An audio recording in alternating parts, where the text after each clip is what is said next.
चलो देखो, the respiratory sheath, अभी इसका तो तुमको मालूम है ना क्या है इसका, कितने बनते हैं 38 ATP बनती है ना। हाँ, बस वही सारी चीज़ें बोलेंगे यहाँ पर। अब जल्दी जल्दी थोड़ा लेते हैं अपन, ठीक है। अब तुम्हारा रिलेट, अब यहाँ पर लाइन इंपॉर्टेंट नहीं है, अब यहाँ क्या इंपॉर्टेंट है, कॉन्सेप्ट। क्या इंपॉर्टेंट बोलो, कॉन्सेप्ट। लाइन जहाँ पर इंपॉर्टेंट है उन्हें देख लिया सारी चीज़ें अब, ठीक है। चलो, ये अच्छी बात है कि आधे सबक में कुछ कहीं नहीं रहा था, सुबह में समझ में आया सारी चीज़ों को। चलो अब देखो जरा, द रेस्पिरेटरी बैलेंस शीट है ना। If it is possible to make calculation of the net gain of ATP for every glucose molecule oxidised, समझ में ये बात क्या है कि ये पॉसिबल है, हम गिन सकते हैं, ठीक है, कि कितने ATP मॉलिक्यूल एक ग्लूकोज मॉलिक्यूल से ऑक्सीडाइज होने के बाद मिल रहे। बट इन रियलिटी, लेकिन हकीकत में this can remain only a theoretical exercise, लेकिन हकीकत में सिर्फ ये थ्योरेटिकल चीज़ है बस, कि ऐसा ऐसा सोच लिए यहाँ पर इतना हो रहा उतना हो रहा। हकीकत में बॉडी में क्या होता है, हाँ प्रैक्टिकली नहीं है कि भाई पूरी बॉडी में ऐसा हुआ फिर बाद में 38 ATP बन के जमा हो रहा है, ऐसा वैसा कुछ नहीं रहता है ना। वहाँ की वहाँ यूज़ हो जा रहा है, इधर उधर चल जाते हैं प्रोसेस में, बहुत कुछ होता रहता है बीच बीच में, ठीक है। तो हमने बस कैसा करें कि सारी चीज़ों को इग्नोर करके सिर्फ हम रेस्पिरेशन पे फोकस करें। बॉडी ऐसा करती है नहीं, बॉडी को जहाँ रिक्वायरमेंट है, जैसे ATP बनी ग्लूकोज की, इसकी ग्लाइकोलिसिस की 2 ATP मिली, कहीं यूज़ हो गई, कहीं चले गई, ये स्टडी के लिए। बहुत सारी दूसरी कॉम्प्लिकेट रिएक्शन भी होती रहती है बॉडी के अंदर, ठीक है। तो थ्योरेटिकल मोटा मोटा कि भाई हमको कितनी ATP मिल सकती है, ग्लूकोज से कितनी एनर्जी मिल सकती है, उसका फील लेने के लिए बस, ठीक है। और फर्मेंटेशन को और अपने एरोबिक रेस्पिरेशन को, इनको कंपेयर करने के लिए अपन समझ सकते हैं, ठीक है। These calculations can be made only on certain assumptions that, ये जो कैलकुलेशन बनाई गई है कुछ assumption पे बनाई गई है ना, वैसा मान लिया गया उसके ऊपर बनाई गई, ठीक है। सबसे पहला assumption क्या देखो, there is a sequential, माना गया कि भाई जो हमारा जो वो है जो बने, जैसे पायरुविक एसिड है वो कहीं नहीं जा रहा, पायरुविक एसिड यहीं जा रहा अपना क्रेब्स साइकिल में, हाँ सीक्वेंस, यानी जो क्या बोलेंगे उसको, सिक्वेंशियल, यानी जो तरतीब है वो सेम है, इधर उधर कहीं भी जो भी प्रोडक्ट बन रहे हैं वो बीच बीच में इधर उधर नहीं निकल जा रहे, यही साइकिल में कंटिन्यू रह रहे हैं ना, जैसा हमने बनाए। Orderly pathway functioning with one substrate forming the next and the with glycolysis, देखो जैसे ग्लाइकोलिसिस होगी तो अब वो लिंक रिएक्शन में ही जाएगा, दूसरी कहीं जगह जाएंगे नहीं, लेकिन बॉडी के अंदर ऐसा तो नहीं होता। बॉडी में अगर ज़रूरत पड़ी तो पायरुविक एसिड दूसरी जगह भी यूज़ हो जाता रहता, हाँ जैसे हमने देखे थे। हाँ, तो अलग अलग होता रहता, बहुत सारी अलग अलग, उसको अगर ऑक्सीजन नहीं मिला तो उधर चल जाएगा। हाँ नहीं, वो तो वो एक दूसरी टर्म हो गई, लेकिन बॉडी में कभी ऑक्सीजन रहने के बावजूद भी कभी कभी क्या होता, ऑक्सीजन होने के बावजूद भी दूसरी चीज़ में कन्वर्ट हो जाता, क्योंकि पायरुविक एसिड को क्या बोलते थे, फॉस्फोइनॉल पायरुवेट, फॉस्फोइनॉल वहाँ पढ़े याद है, फॉस्फोपीईपी फॉस्फोइनॉल पायरुवेट, फिर वो पायरुविक एसिड से फिर वो कन्वर्ट हो रहा है, एक ATP निकल के। तो ये यानी बहुत सारी अलग अलग बॉडी के अंदर कहीं अगर ज़रूरत है तो वो मॉलिक्यूल यूज कर, हाँ उधर भी जा सकता है, बहुत अलग अलग। हाँ तो इसीलिए तो बोल रहे हैं ना अपन कि अपने को मालूम नहीं कहाँ जाएगा करके, कोई भरोसा नहीं है। तो लेकिन अपन ने क्या करे, गिनने के लिए, ये थ्योरेटिकल एक्सप्रेशन निकालने के लिए ऐसा मान लिया कि नहीं कहीं नहीं जाता, सिर्फ ग्लाइकोलिसिस के बाद में डायरेक्ट कहाँ जाएगा, लिंक रिएक्शन के फ़ौरन बाद जाएगा वो क्रेब्स साइकिल। लेकिन बॉडी में ऐसा नेसेसरी नहीं है कि वो सारा फॉलो करेगा करके ना, कहीं भी जा सकता है, कुछ भी बन सकता है उससे, कोई भी दूसरा बायोमॉलिक्यूल बन सकता है उससे, यही बात है। लेकिन अपन ने एक आज़म ऐसा मान के चल रहे हैं अपन, नहीं यार कहीं नहीं जा रहा, सिर्फ यहीं जा रहा है, फिर अपने को गिनना है ना, फिर तो कॉम्प्लिकेट हो जाएगा प्रोसेस। फिर उसके बाद में देखो, उसके बाद ट्राई कार्बोक्सिलिक एसिड साइकिल में जा रहा हूँ, उसके बाद ETS में ही जा रहा हूँ, है ना। चलो pathway followed one after another, ठीक है। पहला assumption समझ में आ गया कि अपन ने मान ली, अपन ने मान लिए कि अपने जो भी सीक्वेंस है वो यही रह रही, इसका प्रोडक्ट नेक्स्ट में जा रहा, जो अपनी तरतीब पढ़ते हैं उसी में जा रहा, किसी और चीज़ में नहीं जा रहा। आया बात समझ में? चलो, द NADH सिंथेसाइज्ड, अब जो NADH बना, क्या बना, NADH बना था, कहाँ बना था, उधर ही ग्लाइकोलाइसिस में बना था, हाँ, और लिंक में बना था, हाँ, क्रेब में बना। Synthesised in glycolysis is transferred into the mitochondria and undergo oxidative phosphorylation. यानी अभी इसमें भी एक बात आ गई, देखो NADH जो बना वो तो तुम्हारा लैक्टिक एसिड फर्मेंटेशन में भी जा सकता है, लेकिन तुम मान रहे नहीं, तुम ये मान रहे कि जो कुछ भी NADH बना वो कहीं पर यूज़ नहीं हो रहा, वो किसी को रिड्यूस नहीं करा, वो डायरेक्ट तुम्हारा ETS में ही जा रहा है ऑक्सीडेशन के लिए। दूसरा assumption, यानी तुम ये मान ले रहे कि भाई कोई चीज़ कहीं नहीं जा रही, बस जो तरतीब तुमने बनाए, जो साइकिल्स तुमने बनाए, बस वही चल रही है, बाकी दूसरी बॉडीज नहीं है, कोई बॉडी में कुछ हो ही नहीं रहा, सिर्फ यही साइकिल चल इसमें रही से क्या पूछेंगे, मैं डायरेक्ट लाइन है। ये कुछ भी नहीं पूछेंगे तुम, हाँ। ये कुछ भी नहीं, तुमको पूछेंगे कितनी एटीपी बनती है, खत्म। हाँ यार, इतना बड़ा आगे दिया तो वो नहीं पूछेगा हाँ, क्या? कुछ भी नहीं। सुनो बस, तुम गौर से सुन लो बस एक मरतबा, थोड़ा कॉन्सेप्ट बनते तुम्हारे कि भी क्या माना गया करके ना। ऑक्सीडेटिव फॉस्फोराइलेशन मतलब ये ETS में जा रहा है। हाँ ETS में आ रहा, बिल्कुल ATP बनने के वास्ते। बिल्कुल बिल्कुल। None of the intermediates in the pathway are utilized to synthesize any other compound. बोला अभी कि बीच में का कोई भी बीच में का जो कोई भी compound, none of the intermediate, यानी बीच में जैसे पायरुविक एसिड बन रहा है, सिट्रिक एसिड बन रहा है, तो सिट्रिक एसिड जो क्रेब्स साइकिल है वही कंटिन्यू कर रहा है, दूसरा कहीं कोई बुला रहा तो जा रहा क्या? नहीं जा रहा। ATS में जा नहीं रहे हो। नहीं, कोई दूसरी भी, जैसे फॉर एग्जाम्पल ग्लूकोज बनना है, स्टार्च बनना है, ये बनना है, वो PP बनना है वहाँ, बिल्कुल। या फिर बोल सकते तुम प्रोटीन बनना है, तो उधर भी उनको ज़रूरत है, लेकिन वो कहीं पर भी नहीं जा रहा। अपन नहीं मान के चले कि ये जो साइकिल है वही चल रही है अपनी बॉडी में, दूसरा कुछ कहीं चल ही नहीं रहा। लेकिन ऐसा होता क्या हकीकत में? नहीं, बस ओनली ग्लूकोज इज बीइंग रिस्पायर्ड। और ये भी मान लिया, आप देखो, अब क्या हम सिर्फ ग्लूकोज को ही तोड़ते बॉडी में? नहीं, अपने को ज़रूरत पड़ती है, अपन तो फैट को भी डाइजेस्ट करते, अपन तो कभी कभी प्रोटीन को भी आड़ा से ले लेते रहते। लेकिन ऐसा मान लिया गया यहाँ पर कि हम सिर्फ और सिर्फ ग्लूकोज को ही क्या कर रहे हैं? रेस्पायर कर रहे हैं, तोड़ रहे हैं, उसी से एनर्जी बनाने का। ऐसा भी अपनी बॉडी में कंपलसरी नहीं है, जो उसके पकड़ में आए इसकी जरूरत नहीं। जितने चार बात है ये कंपलसरी नहीं, लेकिन अपन मान ले। हाँ, इसको मानकर अपन सब कुछ निकाल सकते हैं। अगर ये चीज़ें नहीं मानेंगे तो फिर हम निकालना मुमकिन नहीं है, स्टडी नहीं कर पाएंगे, स्टडी नहीं कर पाएंगे। But this kind of assumption are not really valid है इन अ लिविंग सिस्टम।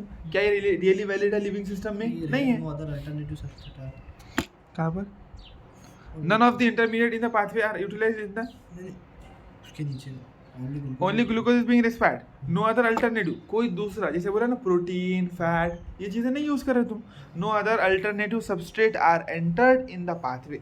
कोई भी दूसरा अल्टरनेटिव सबस्ट्रेट, जैसे स्टार्च हो गया, सॉरी जैसे स्टार्च हो गया, जैसे फैट हो गया, जैसे प्रोटीन हो गया, वो एंटर नहीं कर रहे तुम्हारे साइकिल में। वो एंटर कर रहा है, निकल के जा रहा, नहीं एंटर आ रहा। हाँ, ऊपर बोला निकल के नहीं जा रहा, यहाँ पर बोला एंटर नहीं कर रहा।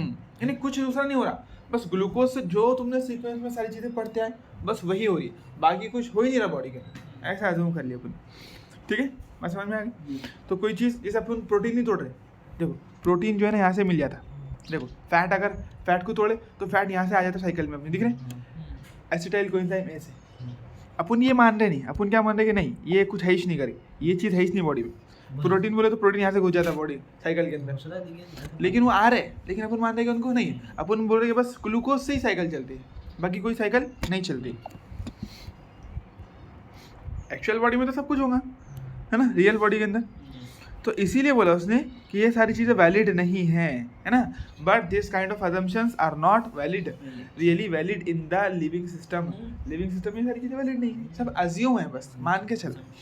All pathways work simultaneously. अब दूसरी और चीज़ देखो, सारे जो पाथवे अपनी बॉडी में, कहीं ग्लूकोज बनता, फैट बनता, ये टूटता, वो टूटता, सारी चीज़ें पूरे होते रहते हैं ना साथ में। And do not take place one after, एक के बाद नहीं होती कि भाई एक काम करो आप पहले रिएक्शन कर लो हम फिर आ जाएंगे, ऐसा होता है कि नहीं? ऐसा होगा? प्रोटीन फैट तो सब एक साथ ही ले रहे हैं, सब कुछ जैसे एक साथ ट्रिलियंस ऑफ रिएक्शन अपनी बॉडी में चल रहे हैं, हर सेल में कुछ अलग अलग रिएक्शन चल रही है, सेम रिएक्शन चल रही है, बहुत कुछ चल रहा है ना। लेकिन कोई रुकता क्या? बोलो कोई रुकेगा क्या? नहीं, आप एक काम करो आप पहले बन जाओ फिर मैं आता है, ऐसा फैट को ग्लूकोज को बोल रहे नहीं आप टूट जाओ पहले बाद में मैं आऊँगा, ऐसा हो रहा है? नहीं, कोई इज्जत नहीं, सब अपने अपना देख रहे हैं ना, ऐसा चलो। ऑल पाथवे वर्क साइमल्टेनियसली, यानी बॉडी में ये होता है, बॉडी में सब कुछ साइमल्टेनियसली चलता है, कोई भी किसी के लिए रुकता नहीं। ऐसा नहीं कि भाई ये प्रोसेस होंगी उसके बाद में ये प्रोसेस होगी, ऐसा कुछ भी नहीं है। Substrate enter the pathway, substrate क्या करता है? एंटर करता है पाथवे में, and are withdrawn from it, और उसे निकाल भी लिया जाता है। जैसे साइकिल में डाले पाथवे में, बीच में से कुछ, अरे यार वो बनाने का अपने, चलो तुम चलो अंदर, साइकिल चूल्हे में, ऐसा भी होता है। हाँ, ऐसा भी होता है। जैसे अपना अल्फा कीटोग्लूटारिक एसिड बन रहा, अब आगे साइकिल जाती है उससे क्या सिट्रिक एसिड बनेगा, तो नहीं अरे अल्फा कीटो अपनी वो उधर बनाने का क्या सिट्रिक बनाना चलेगा, हाँ सक्सिनेल को में बनेगा, तो वो ना बना के क्या बोले उधर लेके चले गए, चलो चलो उधर चलो, कोई काम की बात नहीं, क्या बना रहा है। अब यहाँ से उधर लेके चले गए तो साइकिल यहाँ टूट गई, अब बनने वाले कैसे कुछ भी नहीं बनने वाले। तो ऐसा भी होता है अपनी बॉडी में, यानी बेस्ड ऑन रिक्वायरमेंट, जो कुछ भी ज़रूरत है सारा उसके ऊपर हो, फालतू वो सारी चीज़ें अज्यूम करेंगे तभी ये सारी चीज़ें पॉसिबल है, लेकिन अपनी बॉडी में कुछ भी होता रहे। व्हेन नेसेसरी, जब ज़रूरत होगी तो कुछ भी निकाल लिया जाएगा, कुछ भी डाल दिया जाएगा। बीच में से लाए कोई भी मॉलिक्यूल उठा के बना के लाए, फॉर फ्यूमेरिक एसिड बना दी, अब वहाँ से आगे साइकिल चलती खुद ब खुद, ऐसा भी होता है कभी कभी। साइकिल ऊपर से कुछ भी चलती कुछ नहीं नहीं, बस है, जब डायरेक्ट बोला फ्यूमेरिक जाता एसिड है। बनना, उसके बाद में कंटिन्यू फादर से फिर कौन बने, मदर को भेजेगा मैलिक एसिड, उसके बाद में वो साइकिल कंटिन्यू, वहाँ से एक NADH मिल जाएगा तुम्हारे।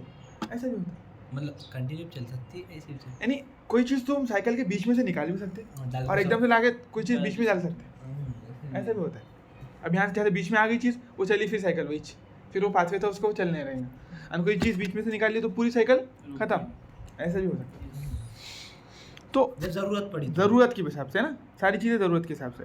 ATP तो ये हकीकत, ये बॉडी की एक्चुअल सिचुएशन समझा रहे हैं ना। इसमें तो कुछ क्वेश्चन नहीं कोई क्वेश्चन नहीं, बस समझ लो और चला गया। ATP is utilized as and when needed. ATP जब जरूरत रही जब यूटिलाइज कर ली जाती है, खत्म। वो देखेंगे नहीं यार पूरी बनने तो दो, अरे बड़े हो थोड़ा 38 तो बनने तो फिर कितना मजा आएगा खाएंगे साथ में, ऐसा कुछ नहीं है ना।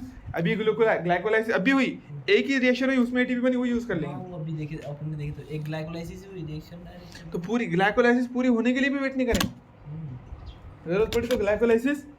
ऐसा भी नहीं कि फॉर एग्जांपल अभी ऑक्सीजन नहीं है, अभी ग्लाइकोलाइसिस चालू है, भाई हो जाएंगे रिएक्शन तो ATP मिल जाएंगे, थोड़ा वेट कर लो बाद में अपन कर लेंगे। नहीं ऑक्सीजन चलो कोई बात नहीं, अरे एनारोबिक की तरफ चलो, ऐसा तो कुछ भी होता रहता है बॉडी के। ATP is utilized as and when needed, जैसा यूटिलाइज की जाएगी जब जरूरत होगी उस हिसाब से। Enzymatic rates are controlled by multiple means. अब एंजाइम का जो रेट है वो बहुत अलग अलग तरीकों से कंट्रोल किया जाएगा, कभी रिएक्शन बहुत फास्ट होंगी, कभी स्लो होंगी, डिपेंड करेंगे टेम्परेचर पे, बहुत सारी चीज़ों पे डिपेंड करेंगे। ये अगर सारी चीज़ें का बोलने का मतलब क्या है, सिर्फ एक चीज़ समझाना है कि ये सारा जो हम निकाल रहे हैं वो थेरोटिकल है, वो एक्चुअल नहीं है। तो तुम मान के चल रहे यार, अब देखो मैंने 2-3 ग्लूकोज मॉलिक्यूल खा लिया, अब देखो मेरे पास कितनी ATP आई थी बेटा, तुम गिन भी नहीं सकते इतनी ATP आती है मेरे पास में, ATP भर भर के निकलेगी। पिछले साल इतना इम्पोर्टेंट में मिली ऐसे ही चलो, ये it is useful to do this. अगर तुमने पूरा सबक पढ़ लिया तो इसमें से कुछ भी नहीं आता, सारी चीज़ समझी हुई तुम्हारी। Yet it is useful to do this exercise. Yet यहाँ तक कि it is useful to do this exercise to appreciate the beauty. अभी कर रहे क्यों तुम? ताकि तुम कुदरत की तारीफ कर सके कि एक ग्लूकोज से 38 ATP मिलती है, और वहीं वो ग्लूकोज ही अगर ज़रा सा अपना पाथ चेंज कर दिया, नहीं एक इंसान अगर सही रास्ते पे चला है तो दुनिया बदल सकते हैं, और उसी इंसान ने ज़रा सा अपना पाथ चेंज कर दिया तो खुद भी बर्बाद और सब बर्बाद। समझ रहे बात? तो ये बात समझाना चाह रहे हैं, यानी कुदरत की ब्यूटी को, नेचर की ब्यूटी को समझाना चाह रहे हैं ना। अल्लाह की कुदरत समझा रहे हैं यार, देखो एक ग्लूकोज मॉलिक्यूल उससे इतनी बड़ी साइकिल चल के इतना बड़ा रिएक्शन, और उसे कितनी ATP मिली? 38 ATP। Useful to do this to appreciate beauty, तारीफ करें ताकि हम जो उसकी कुदरत की जो ब्यूटी है उसको अप्रिशिएट कर सके, उसकी तारीफ कर सके।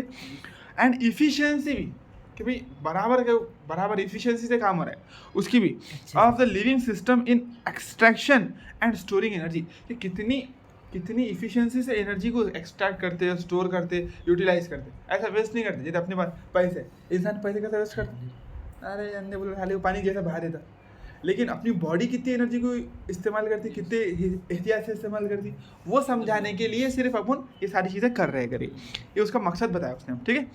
Hence there can be a net gain of 38, ये चीज़ याद रखो। पूरा इतना पढ़ने के बाद आएगा क्या, ये चीज़ पूरा इतना पढ़ने के बाद आएगा क्या तुम्हारे को, 38, जो तुमको पहले से मालूम था। समझ रहे हो बात?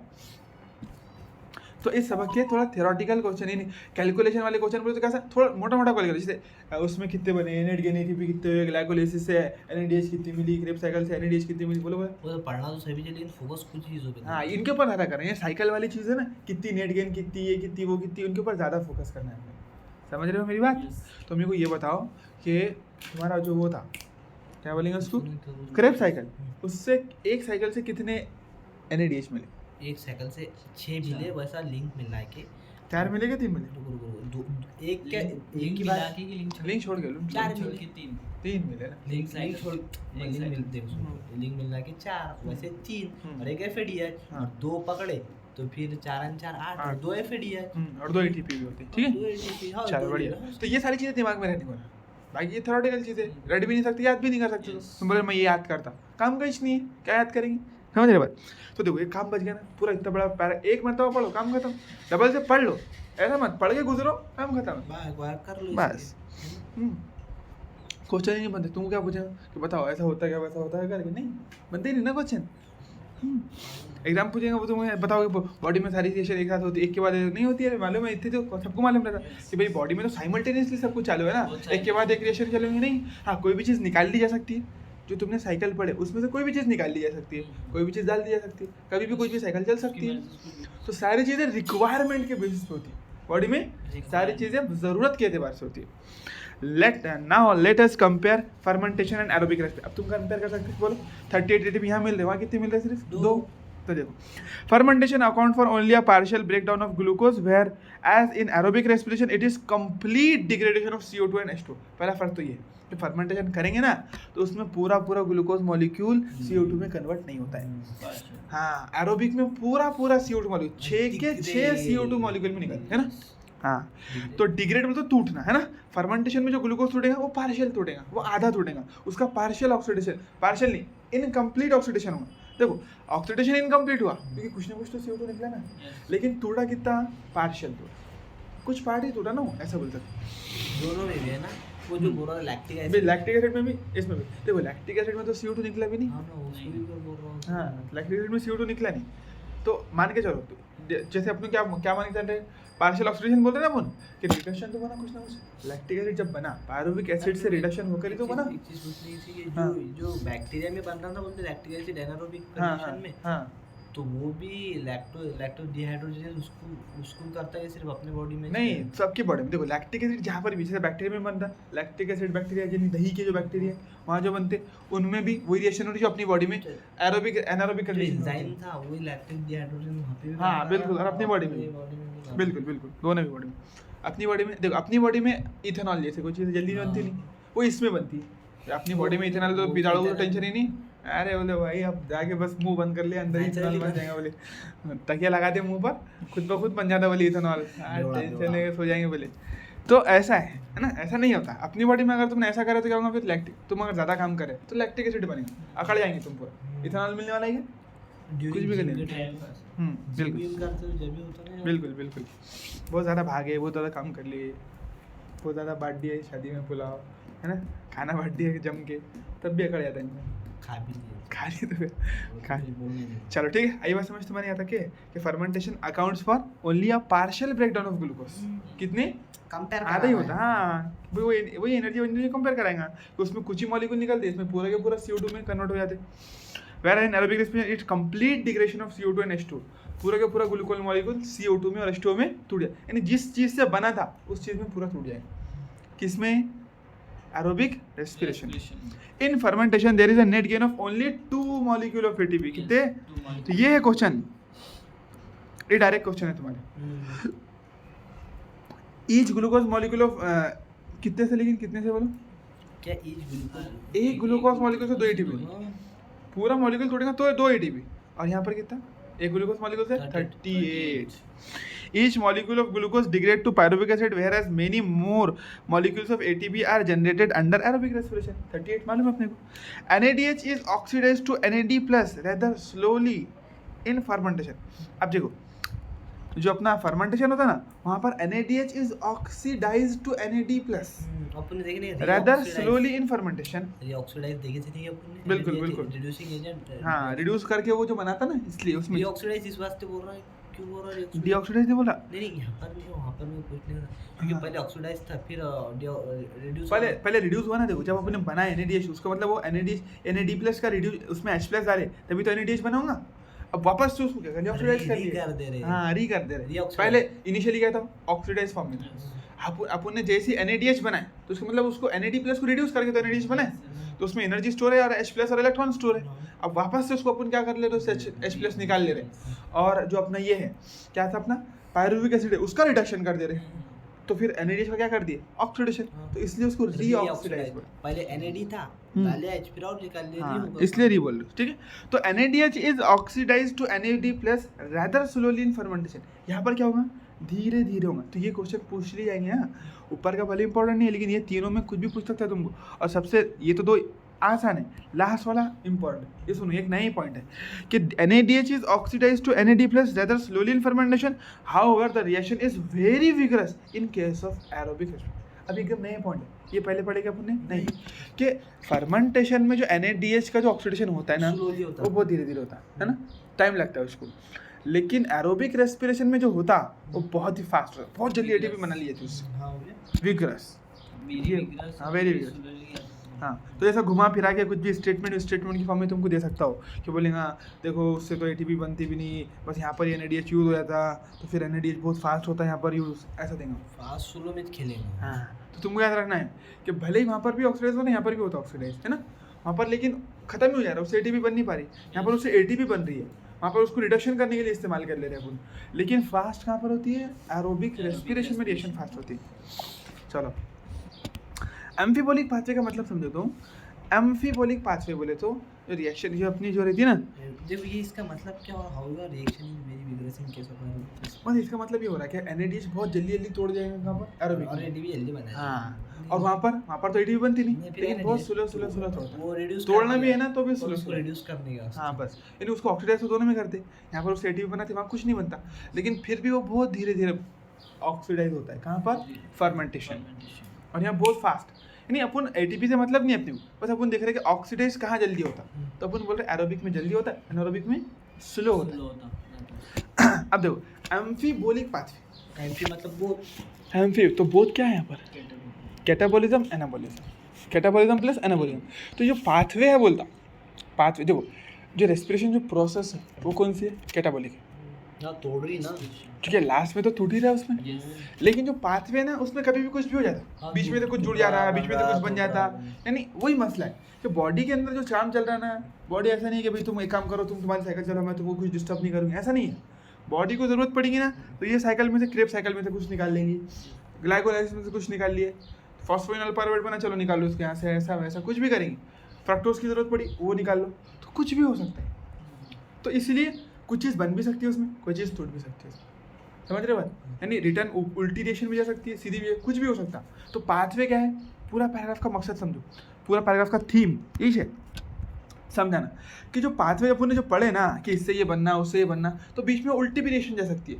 अब टूट के बनना तो कुछ बन भी सकता है उससे, हमेशा क्या हो रहा था, चीज़ें टूट रही थी, रेस्पिरेशन में देखा तो कैटाबोलिज्म, लेकिन वैसे देखे तो हाँ पूरी process whole respiration whole process क्या है, कैटाबोलिज्म प्लस, क्योंकि लास्ट में जब पूरा रेस्पिरेशन होता उसमें CO2 निकलते हैं, ग्लूकोज मॉलिक्यूल कार्बन डाइऑक्साइड में टूट जाता।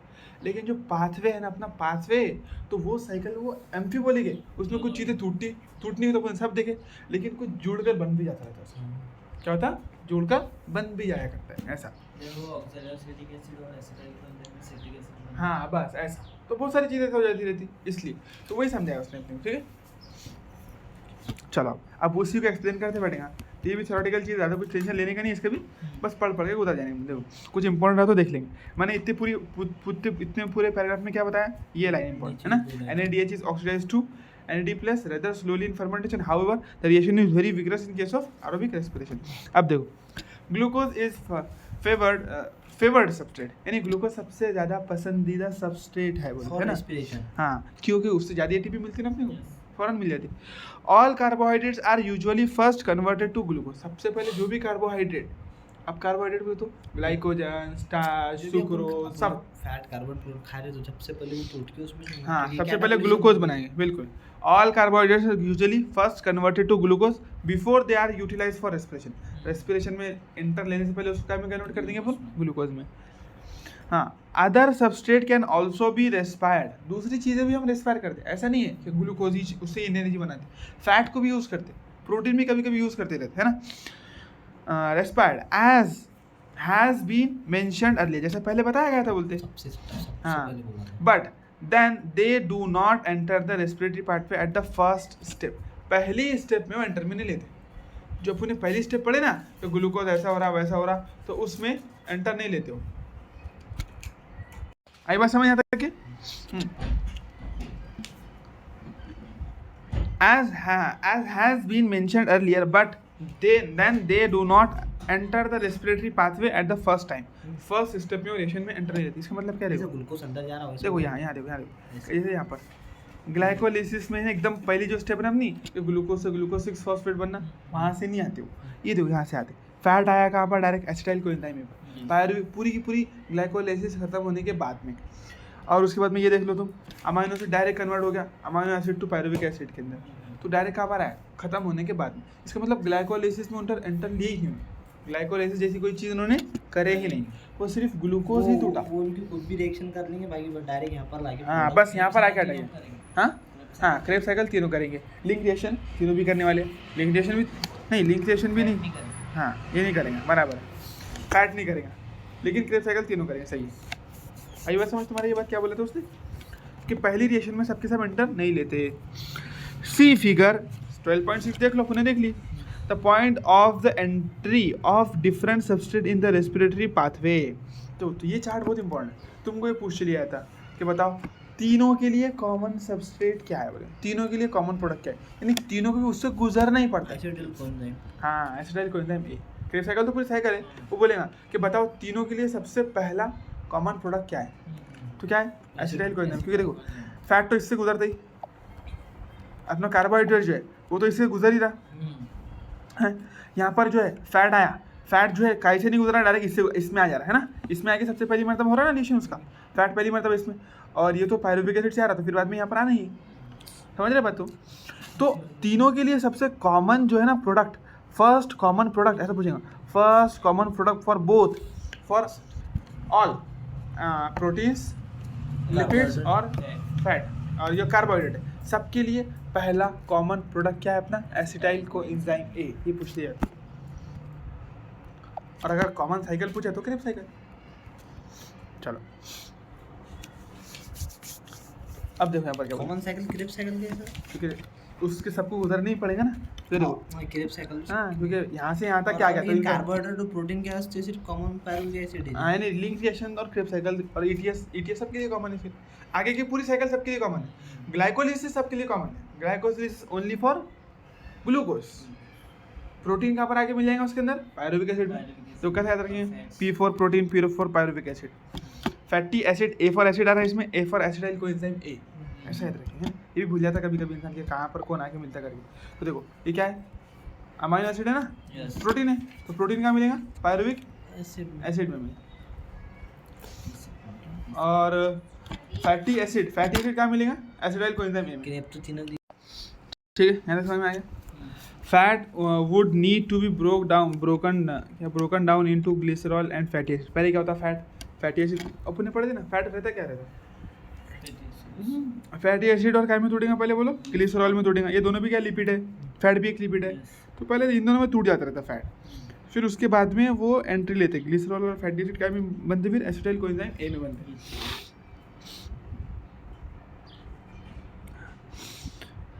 इन fatty acids were to be respired, अगर फैटी एसिड को रेस्पायर करना है बोलते हैं ना, अगर अपने को फैटी एसिड को उससे एटीपी बनाना है, उससे एनर्जी बनाना है, they would first to degrade to the acetyl coenzyme A, उसको डायरेक्ट एसिटाइल कोएंजाइम ए में कन्वर्ट करना पड़ेगा बाद में पाथवे में। हाँ, इसका मतलब वो जो 2 एटीपी जो मिल रही थी अपने को ग्लाइकोलाइसिस से, तो इससे मिल पाएंगे, फिर नहीं मिल पाएंगे, ये बात है, समझ रहे हो। तो देखो सबसे ज़्यादा एटीपी, इसका मतलब फिर यहाँ से अपने को कहाँ से मिलती है, कार्बोहाइड्रेट से, फिर सेकंड नंबर पे ग्लूकोज से, फिर सेकंड नंबर पे अमाइनो एसिड्स, क्योंकि वो पायरुविक एसिड में कन्वर्ट करा ना, तो लिंक रिएक्शन की 2 एटीपी यहाँ पर, 2 NADH मिल जाएंगे यहाँ पर, है।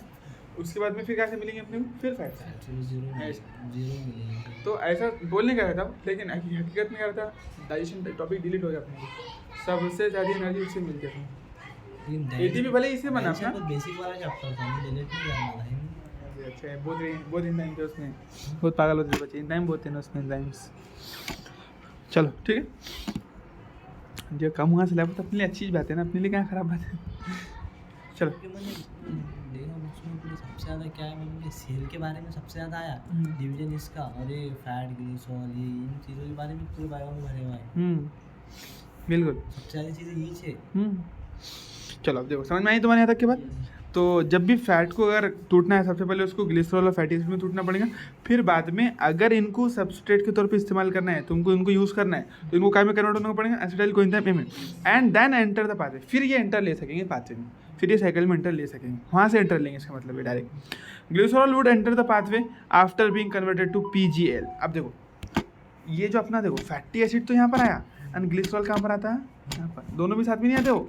फैटी एसिड एक अलग कंपाउंड में टूटेगा, फैटी एसिड यहाँ पर किसमें, एसिटाइल कोएंजाइम में, और ग्लिसरॉल जो है वो डायरेक्ट डाई हैप में कन्वर्ट होता है। हाँ वो अपन देखे थे, हाँ। ये इंटर कन्वर्टेबल है ना, बिल्कुल PGL बिल्कुल। फॉस्फोग्लिसराल्डिहाइड और ये इंटर कन्वर्टेबल। तो बिल्कुल। मतलब ये भी बोला तो डाइहाइड्रेट एसीटोन ये भी बोला तो सही रहेगा, और PGL भी बोला तो सही रहेगा। नहीं हाँ है बिल्कुल, ना? डाई हैप भी बोला सही है, PGL भी, सिंपल सही है। ये वाले ग्लिसरॉल इसमें कन्वर्ट होता है तो सही बोलना पड़ेगा। एंटर कन्वर्टेबल है ना दोनों। तो यहाँ पर इस स्टेप में, यानी इस स्टेप पे एंट्री लेता हूँ कौन, ग्लिसरॉल। नहीं बनता, ये याद करना पड़ता है अपने, ठीक है, ये याद होना। ये पैराग्राफ में उतना इंपॉर्टेंट नहीं है, लेकिन ये बहुत इंपॉर्टेंट है, ये जो दिख रहा है ना तुम्हारे को, ये बहुत इंपॉर्टेंट है। चलो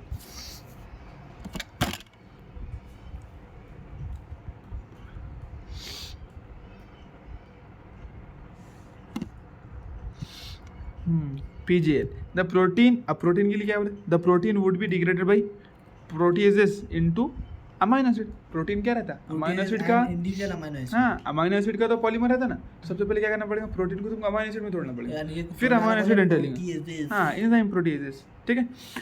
आफ्टर डीअमीनेशन, इसको बोलते हैं डीअमीनेशन। इसी प्रोसेस को क्या बोलते हैं, प्रोटीन को अमाइनो एसिड में तोड़ देने को डीअमीनेशन बोलते हैं। डिपेंडिंग ऑन देयर स्ट्रक्चर, उनके स्ट्रक्चर के एतबार से, would enter the pathway as some stage within the Krebs cycle और इवन एज पायरुविक और एसिटाइल कोएंजाइम। वो अलग अलग इसमें जाते हैं। अपने को एक नॉर्मल बता दिया उसने, क्या कि अमाइनो एसिड कहाँ एंट्री लेता है, पायरुविक एसिड पर, खत्म। तो ये देखो, ये लाइन थोड़ी अलग है ना क्या बोला, ये अपन क्या समझ रहे हैं कि भाई सारी की सारी प्रोटीन, सारे के सारे अमाइनो एसिड ऐसे एंट्री लेते, नहीं। उसने बोला the protein would be degraded by the proteases, पहले प्रोटीन को अपन तोड़ देंगे छोटे छोटे अमाइनो एसिड के अंदर, ठीक है। And then individual amino acids after deamination, और फिर जो इंडिविजुअल एक एक अमाइनो एसिड है डीअमीनेशन होने के बाद में, डिपेंडिंग ऑन देयर स्ट्रक्चर, उनके स्ट्रक्चर के एतबार से, यानी सारे के सारे अमाइनो एसिड सेम तरीके से नहीं जाने वाले साइकिल में, एक जगह एंट्री नहीं लेने वाले। डिपेंडिंग ऑन देयर, जैसा उनका स्ट्रक्चर है उसके एतबार से, enter the pathway at some stages within the, कोई क्रेब साइकिल में एंट्री लेगा, कोई देखो कोई पायरुविक एसिड बन जाएगा, कोई एसिटाइल कोएंजाइम ए भी बन सकता है। तो ऐसा मान के नहीं चलना है। देखो ये उसने उसमें ऐसा नहीं बताया, उसमें इतना डीप नहीं बताया, लेकिन ये लाइन में उसने डीप बताया, घुमा जाएगा इसमें। हाँ, अगर बोलेगा कि भाई all proteins enter in the, ऐसा बोलेगा तो गलत फिर। हाँ, इसका मतलब कुछ प्रोटीन, उसने ऐसा बोला, अब उसने ऐसा बोला भाई कुछ अमाइनो एसिड जो है वो क्रेब साइकिल में एंट्री ले सकते हैं, कुछ एसिटाइल कोएंजाइम ए भी बन सकते हैं, कुछ पायरुविक एसिड भी बन सकते हैं। अपन सोचेंगे यार ऐसा तो है नहीं, उसने चार्ट में तो दिया है क्या, डायरेक्ट सारे के सारे क्या बनते करके, पायरुविक एसिड बनते करके। तो यहाँ अपन कन्फ्यूज हो जाएंगे। तो ये पॉइंट इंपॉर्टेंट थोड़ा याद रखना है इसमें। यहाँ से जो लाइन है ना वो थोड़ी इंपॉर्टेंट है। अब समझेंगे सिर्फ एक में ज़्यादा लिखेंगे, हमें तीन। हाँ, तीनों में कुछ भी जा सकता हो, कहीं पर भी जा सकता है। हाँ, ग्लिसरॉल का फिक्स है, वो PGL में जाएगा, यानी डाईहैप में जाएंगे, ठीक है। और उसका भी फिक्स है, किसका, फैटी एसिड का भी फिक्स है, वो एसिटाइल को एंजाइम ए ही बनाएंगे, लेकिन इनका फिक्स नहीं, क्योंकि इनके अलग अलग स्ट्रक्चर रहते हैं ना। अब ग्लिसरॉल बोले तो एक ही स्ट्रक्चर है, ग्लिसरॉल बोले तो क्या है, एक ही स्ट्रक्चर है ना, वो एक ही, उसका स्ट्रक्चर डिफरेंट नहीं है। उसके बाद में अपन ने जो पढ़े फैटी एसिड का भी एक ही स्ट्रक्चर रहते, लेकिन अमाइनो एसिड के तो अलग अलग स्ट्रक्चर है। तो अलग अलग अमाइनो एसिड अलग अलग जगह पर जा सकते हैं, कंडीशन की साथ। बिल्कुल पूरी तरीके से डिपेंड करेगा कि उनका स्ट्रक्चर क्या है, कंडीशन नहीं, स्ट्रक्चर की बेस पे। कौन सी बेस पे, स्ट्रक्चर की। Since respiration involves break down of substrate, क्योंकि देखो सुनो, रेस्पिरेशन में क्या होता है, सबस्ट्रेट तोड़े जाते हैं। The respiratory process has traditionally be considered as a catabolic process. ये डायरेक्ट पूछ लेगा तुमको कि बताओ रेस्पिरेटरी प्रोसेस कैसी है, तो तुमको क्या बोलना पड़ेगा, कैटाबोलिक है। क्या है बोलो, कैटाबोलिक। समझ में आ रहा ना क्या है, तो कैटाबोलिक प्रोसेस है। क्या है बोलो, कैटाबोलिक प्रोसेस। क्योंकि रेस्पिरेशन में चीज़ें तोड़ी जाती है, सबस्ट्रेट को हम तोड़ते हैं ना, ग्लूकोज को 6 CO2 मॉलिक्यूल में तोड़े, तो रेस्पिरेशन प्रोसेस कैसी हो गई फिर, कैटाबोलिक। लेकिन ये जो पाथवे पढ़ते आ रहे हैं, क्या वो कैटाबोलिक है, ये तो कैटाबोलिक भी है, एनाबोलिक भी है, तो कुछ बन भी जाएगा ना इसमें, समझ में आया। तो पाथवे नहीं, रास्ता कैसा है, जैसे अपन बोले फॉर एग्जाम्पल यहाँ से तुम कहीं पहुँच गए, मंजिल पे पहुँच गए, तो वो क्या होगा, तुमने इसका मतलब कुछ नहीं ट्रैवल कर ली, सीधा सीधा आगे चले गए तुम। लेकिन पाथवे जाओ, उसमें तुम पीछे भी आए हुए कभी कभी, तुम जो रास्ते से चल रहे थे हमेशा तुम आगे गए। फॉर एग्जाम्पल तुम यहाँ से कहीं अमरावती जाना है, तो तुम हमेशा सीधे ही चले, यहाँ से अमरावती, कारंजे से अमरावती तो दूर ही है, मान लो है ना, कि भाई स्ट्रेट है, दूर है, सीधा सीधा है, ऐसा बोल सकते हो, सीधा थोड़ा दूर है। लेकिन तुम अमरावती जाने के लिए हमेशा हमेशा सामने सामने ही चले, कभी कभी तो पीछे भी आना पड़ेगा तुम्हारे को बीच में, कभी कभी इधर टर्न भी ले लिए, कभी रुक गए, चाय पीने चले गए, है ना। इधर उधर भी चले गए होंगे। तो यही बात है ना। ज़रूरी नहीं है कि भाई तुम उधर ही सामने जाएंगे, कभी पीछे भी आ सकते हैं, उल्टी वेरिएशन हो सकती है। ज़रूरी नहीं है कि हमेशा अगर तुम्हारी जो रिजल्ट है वो टूटने वाला है, प्रोसेस अगर टूटने वाली है तो हमेशा तुम तोड़ेंगे ही करके, कभी कभी बन भी सकती है उसमें कुछ चीज़। ठीक है, बात समझ में आ गई? यस। चलो, the pathway is as catabolic pathway and the respiratory pathway as catabolic pathway, but is this understanding correct? क्या ये बात सही है? ये तुम सोच रहे यार देखो, प्रोसेस अगर कैटाबॉलिक है तो पाथवे भी कैटाबॉलिक है। यहाँ पर है क्या, कहीं चले गए? प्रोसेस अगर कैटाबॉलिक है तो पाथवे भी कैटाबॉलिक है। क्या ये बात सही है? नहीं। हाँ, वो तो एनाबॉलिक भी हो सकता है ना उसमें, बन भी है ना कुछ। बिल्कुल। तो वी हैव डिस्कस्ड अबाउट, जैसे हमने पहले पढ़ा, बोलते at some point in the respiratory pathway different substrate would enter. बहुत सारे सबस्ट्रेट एंटर ले लेते रहते हैं ना, enter if they were to be respired, अगर उनको रेस्पायर करना है तो वो एंटर ले लेते हैं, लेकिन अगर उनको रेस्पायर नहीं करने का है तो वहाँ से वो बन भी जाता। जैसे हमारे को प्रोटीन की कोई अमीनो एसिड की जरूरत है, तब उन क्या कर लेंगे, उसको पायरुविक एसिड से अमीनो एसिड बना लेंगे अपन। जैसे अपने को फैट की ज़रूरत है, तो अपन क्या करेंगे, जो ग्लूकोज टूटकर बेचारा एसिटाइल कोएंजाइम में बना, एसिटाइल कोएंजाइम से अपन फैटी एसिड बना लेंगे। जब ऐसी रिएक्शन हो सकती है, देखो बोलने का मतलब क्या है, जैसे देखो, हाँ उल्टी भी तो जा सकती है ना। जैसे अपन ने बोले कि ये चीज़ जब इसको अगर रेस्पायर करना रहा अपने को, तो ये टूट के क्या बन रहा है, पायरुविक एसिड। ये चीज़ ग्लिसरॉल, जब इसको रेस्पायर करना रहा टूट के ये बन रहा है। अगर अपने को ग्लिसरॉल की जरूरत पड़ गई तो क्या करेंगे, इस रिएक्शन को उल्टी करा देंगे, है ना।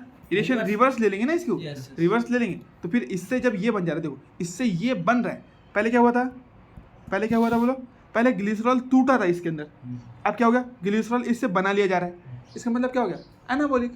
पहले जो हम पढ़ रहे थे, जो हम रेस्पिरेशन की जो पढ़ते आ रहे हैं वो कैटाबॉलिक प्रोसेस। लेकिन अगर हमने कुछ, क्योंकि इससे ये बन सकता है, ये टूटकर ये बन सकता है, तो ये जोड़कर ये भी तो बन सकता है ना यार। ये टूटकर पायरुविक एसिड बन सकता, तो पायरुविक एसिड जुड़कर अमीनो एसिड भी तो बन सकता है। हाँ, बोलने का मतलब वो यार, पाथवे एम्फिबॉलिक, प्रोसेस कैटाबॉलिक। तो मेटाबॉलिज्म भी बोल सकते हैं। बिल्कुल, मेटाबॉलिज्म बोल सकते हैं ना। तो मेटाबॉलिज्म कैसा रहता है, लेकिन मेटाबॉलिज्म एक को नहीं, पूरी बॉडी में जितनी साइकिल्स चल रही है ना उसको बोलते हैं। ये पर्टिकुलरली तो ये अपन इसको बोले ना, एक साइकिल को बात है, साइकिल की बात करें तो वो तो है ही। तो मेटाबॉलिज्म तो हर चीज़ आती है, मेटाबॉलिज्म हर छोटी छोटी रिएक्शन और पूरी बॉडी की सारी रिएक्शन मिलाकर भी अपन मेटाबॉलिज्म भी बोलते रहते हैं। लेकिन अपन यहाँ पर स्पेसिफिकली ये बता रहे ना, ये साइकिल कैसी है, ये प्रोसेस कैसी है। तो प्रोसेस कैटाबॉलिक, साइकिल एम्फिबॉलिक, है ना। Cycle is amphibolic, process is catabolic. मतलब ग्लूकोज से लेकर तो फिर ये लास्ट तक एलियस तक पूरा कैटाबॉलिक चलेगा, लेकिन पूरे स्कूल को बोल रहे हैं एम्फिबॉलिक। नहीं, ऐसा नहीं, जब प्रोसेस कंप्लीट होगी तो तुमको रिजल्ट क्या दिख रहा है, कैटाबॉलिज्म। लेकिन बीच में क्या हमेशा कैटाबॉलिज्म ही छोड़, कुछ बना। हाँ, तो बीच में कुछ भी हो सकता है। बोलने का मतलब ये कि वो ऐसा नहीं कि भाई ये नहीं इसमें यहाँ कहीं नहीं जाएगा, बनी थी भी एडीपी टूटी भी। हाँ, यहाँ ऐसा कोई कहीं नहीं जाएगा करके बस ये चलता रहेगा, ऐसा नहीं रहता है। बीच में कुछ भी हो सकता है, लेकिन जो रिजल्ट निकल के आ रहा है ना, वो कैटाबॉलिक ही दिख रहा है। जैसे फॉर एग्जाम्पल अपन मेहनत करते, अपन पढ़ते, तो कि साल भर हमेशा मोटिवेटेड ही रहते कि लेकिन जब रिजल्ट निकल कर आता है, ऐसा लगता है यार कितना बच्चा मोटिवेटेड रहूँगा, कितना पढ़ाऊंगा उसने करके, तो रिजल्ट निकल कर आया। लेकिन क्या अपनी जो जर्नी रहती क्या वैसी रहती, कई मतलब उठते फिर करते, कभी दिल बोलता है कभी नहीं बोलता, कभी छोड़ देते कभी पढ़ते, तो यहाँ पर सब चलते रहता है। लेकिन जब रिजल्ट निकल कर आता तो उसमें क्या दिखता है कि यार बच्चे ने बहुत पढ़ा करके तो रिजल्ट आया, लेकिन बच्चे को मालूम कितना पढ़ा करके उसने, है ना। चलो, तो we have discussed above at some point the respiratory pathway different substrate would enter if they were to be respired and used to deliver energy. What is important to recognize is that it is the very common that would be withdrawn from the respiratory pathway for the synthesis of the said substrate. अब देखो क्या बहुत ज़रूरी है, बोलते हैं it is very important to recognize, ये पहचानना is that it is the very common, it is the very compounds that, यानी बहुत सारे कंपाउंड है दैट वुड बी विड्रॉन, जो वापस निकाल लिए जाते हैं। जैसे डाइएप से ग्लिसरॉल बना लिया गया, एसिटाइल कोएंजाइम में से फैटी एसिड बना लिया गया, पायरुविक एसिड से क्या बना लिया, बोलो प्रोटीन बना लिया अपन ने, अमीनो एसिड बना लिए। तो बहुत सारी चीज़ें निकाल ली जाती है, withdrawn from the respiratory pathway for the synthesis of said substrate, जो अपन ने बोले ना उनको बनाने के लिए। जैसे अपने को ग्लिसरॉल बनाना है तो अपन पीजीए से बना लेंगे ग्लिसरॉल, जरूरत पड़ी अपने को फैट बनाने की तो। ऐसा करते हैं अभी कभी कभी। हेंस इसलिए बोलता fatty acid would be broken down to acetyl coenzyme before entering the pathway when it is used as when it is used as a substrate. यानी जब फैटी एसिड जो है किस में टूटता है, हाँ, जब उसको एंटर लेने का रहा, लेकिन जब तुमको अगर वो बनाने का रहा तो ऐसे बना लेंगे, सिंपल है। वही सारी चीजें घस पीट कर वही बोलेंगे, जब उन्हें बोल दिया ना वही चल रहा है सब। But when the organism need to synthesize fatty acid, बात आ गई, हाँ, एसिटाइल को एंजाइम से अपन बना लेंगे, would be withdrawn from the respiratory pathway for it. Hence the respiratory pathway comes into the picture both during breakdown and synthesis of fatty acid. तो इसी process में तुम चाहे तो फैटी एसिड बना भी सकते हैं, फैटी एसिड को तोड़ भी सकते हैं। Similarly during breakdown and synthesis of protein 2, इसी तरीके से प्रोटीन के अंदर भी होता है।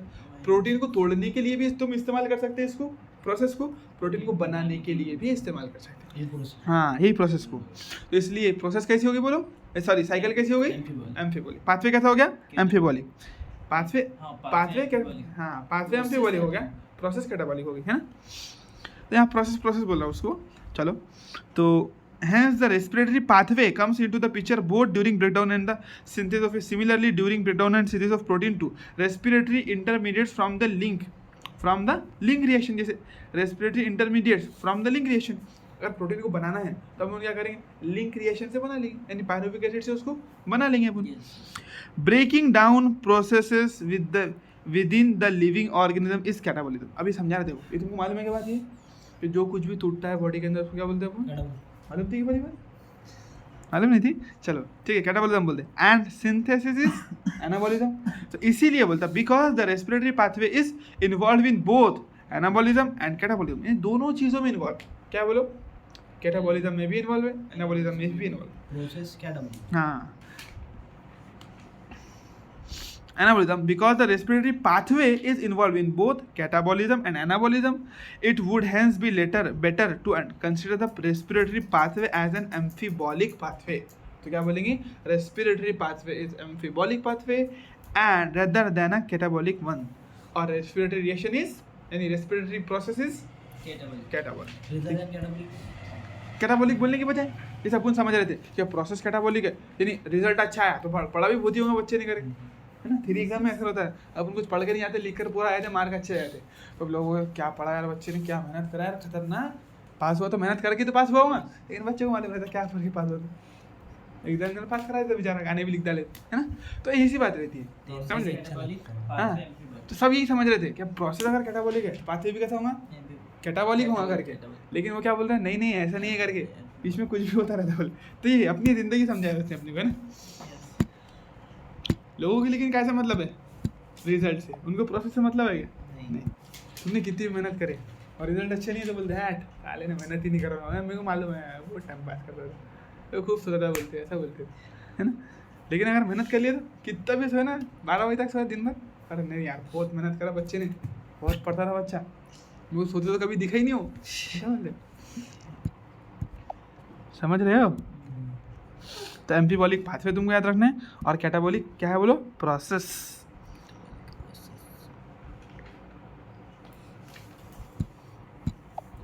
कैटाबॉलिक प्रोसेस हो गया, क्लियर। कुछ भी था इसके अंदर जैसे रात करने जैसा, बहुत रटने जैसा नहीं, लेकिन रटने जैसा क्या है, ये जो मैंने हाईलाइट किया लाइन, वो सारी लाइन तुमने अच्छे से देख लेना एक मरतबा, ठीक है, जिनको मैंने हाईलाइट किया,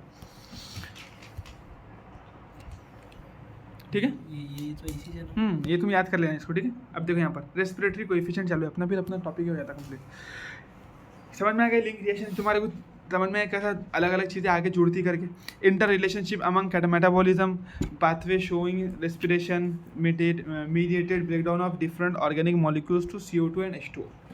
ये याद रखना, हाँ बिल्कुल, ये नहीं याद रखना है, ये ऊपर का जो ग्राफ है ना, ये जो है नीचे का नहीं, ये तो बताया उसने क्या है करके। अब रेस्पिरेटरी कोएफिशिएंट, इससे डायरेक्ट क्वेश्चन आता है, यानी ये चैप्टर कैसा है, ये थोड़ा कैलकुलेटिव वाला है, तुमको ये सारी चीज़ों का नॉलेज है, तुमको ये थ्योरी का नॉलेज नहीं भी, ऐसा होता है, ये तो कैटाबॉलिज्म मेटाबॉलिज्म, हाँ ये पूछ सकता है, बताओ क्या वो दे देगा, रेस्पिरेटरी प्रोसेस कैटाबॉलिज्म या बोल देगा कैटाबॉलिज्म, एनाबॉलिज्म या फिर एम्फिबॉलिज्म, और रेस्पिरेटरी पाथवे कैटाबॉलिज्म, एनाबॉलिज्म, एम्फिबॉलिज्म, तुम बोलेंगे एम्फिबॉलिक पाथवे कैटाबॉलिक रिएक्शन, बस उतना टॉपिक में तो इतना ही समझना, बस, बाकी कोई चीज़ नहीं है। हाँ, कभी कभी ज़्यादा डिफिकल्ट पूछना है तो पूछ लेंगे, बताओ कभी कौन सा सबसे पहला कॉमन प्रोडक्ट है, ऐसा क्वेश्चन। कौन सी रिएक्शंस कॉमन है तीनों के लिए। जैसे अगर तुमको फॉर एग्जाम्पल पूछेंगे कि बताओ अगर तुम्हारे को ये रिएक्शन से रेस्पिरेटरी पाथवे से अगर तुमको ग्लिसरॉल बनाना है तो तुम कौन से कंपाउंड से बनाएंगे। ये थोड़ा हार्ड क्वेश्चन हो गया। सिंपल क्वेश्चन क्या है, ये 2 line, pathway is amphibolic, process is catabolic, ठीक है। अब आ जाओ इस पर से बहुत सिंपल और डायरेक्ट क्वेश्चन बनता है कंपल्सरीली फॉर्मूले पे, है ना। यानी फॉर्मूले वाला जैसे थोड़ा मैथमेटिकल जैसा ऐसा सबक है ना। तो उसका ये वेटेज भी है, वो एग्जामिनर चाहता भी कि तुम उसमें मैथ में घुसे कि कितने एटीपी, क्या एटीपी, कहाँ एटीपी, क्या एटीपी, ऐसा इस तरीके। इससे अब कितने कोई एक अंदाज तुम्हारा है। एक तो आती है ना कंपल्सरीली, एक क्वेश्चन तो कंपलसरी है। अब सिलेबस से रिड्यूस हो तो दो कर दिया तो दो। हाँ सकते बिल्कुल, क्योंकि वो 2 चैप्टर का कितने मार्क के थे, फिर भी कितने क्वेश्चन आते थे उससे। अरे अच्छे आते थे उससे कुछ 3 आते थे दोनों से। नहीं, इतना 3 5 आते थे 5। देखो पूरे इससे मिलाकर कितने सबके 5 आते हैं ना, तो कोई एक आध को ड्रॉप करता था कुछ से देर। अक्सर क्या करता वो प्लांट ग्रोथ एंड रेगुलेटर ज़्यादा क्वेश्चन 2 पूछता, क्योंकि रट्टे का सबक है पूरा, बहुत याद करना पड़ता, बच्चों से होता नहीं तो ज़्यादा क्वेश्चन पूछ लेता। ये क्या है, मैथमेटिकल सबक है, इसको तो बहुत सारे छोड़ ही देते। नहीं वो क्या उसमें कितने ट्रांसपोर्टिंग प्लांट कितने पूछता था। देखो पूरी प्लांट फिजियोलॉजी से बोले तो अपन तो 6-7 क्वेश्चन मान के चल सकते थे अपन, 6-7 अब 5 सबक है तो 2 के मैंने 3 क्वेश्चन इधर डाल सकता है, वो वेटेज बढ़ सकता है। तुम अच्छी उम्मीद रखो ना, तुम पढ़ो सारा, टेंशन नहीं तुम्हारे क्वेश्चन का मसला ही नहीं रहता। तूने पढ़ ली फिर क्या देखना है, तुमको याद सब कुछ है, फिर क्या आन दो ना, कितने भी 5 क्वेश्चन आन दो रेस्पिरेशन से, कर लो, तुम्हारा फायदा है ऐसा। चलो एक भी आया तो करना ही है, 5 भी आया तो करना ही है, याद सब है तो वो कब देखना पड़ता अपने को, कि अपने को मालूम है अपन छोड़ रहे हैं, चैप्टर ड्रॉप कर रहे हैं, अपन नहीं पढ़ रहे, तो फिर सोचना पड़ता है यार ज़्यादा तो क्वेश्चन नहीं आती इससे, ऐसा करना पड़ता है। वो तो थोड़ा देखना पड़ता है। अगर बहुत हार्ड चैप्टर है, जल्दी समझ में नहीं आएगा, बहुत टाइम लग जाएगा, दूसरे चैप्टर जल्दी ले, जैसे देखो एक सबक 2 सवाल आने वाले, उसमें तुम 5 सबक पढ़ सकते हो, तुम वो करेंगे ये करेंगे, 5 सबक के तुम्हारे 10 सवाल होते, एक सबक के तुम्हारे 2 सवाल होंगे। अब तुम उसको लेकर बैठे, तो सवाल उससे 2 ही आना है, सबक इतना बड़ा है, उसके लिए तुमको पूरी दिमाग मारी करना पड़ेगा, तो उसको छोड़ देना, ऐसा करना। टाइम की नज़ाकत को देखते, ठीक है ना, करो उसको भी, जब है जब कर लेना उसको। चलो तो रेस्पिरेटरी कोएफिशिएंट देखो अब ये, late us now look eight, ये एक अलग ही है ना, यानी बस एक थ्योरेटिकल चीज़ है, थोड़ा मैथमेटिकल एक फील है कि तुम देखो जैसे रिएक्शन काम की है, रिएक्शन काम की है, नहीं रिएक्शन नहीं, जिसमें डाटा काम का है थोड़ा, है ना, जो डाटा दिया हुआ है ना वो थोड़ा काम का है, पूछ सकता है कभी। बस देखो late us now look at another aspect of respiration, एक और अलग एस्पेक्ट को देखते हुए, थोड़ा और एक अलग तरीके से देखते हैं अपन कि तुमने कितना कार्बन डाइऑक्साइड, कितना ऑक्सीजन लेकर कितना कार्बन डाइऑक्साइड बाहर निकाले। देखो तुम ले रहे क्या, तुम्हारा मकसद क्या है, बोलो ब्रेक डाउन ऑफ एटीपी बनाना मकसद है, तो बाहर क्या निकल, रेस्पिरेशन का मतलब क्या बोले जब बोलने रेस्पिरेशन होता क्यों, ऑक्सीडेशन कंप्लीट हो गया। चलो ये बात नहीं, रेस्पिरेशन करते क्यों, ऑक्सीजन, अरे अपना ग्लूकोज ऑक्सीजन लेना है कि नहीं लेना है, बोलो ऑक्सीजन लेने के लिए करते कि नहीं करते, ऑक्सीजन भी लेते, ग्लूकोज भी टूट जाता और CO2 भगा भी देते।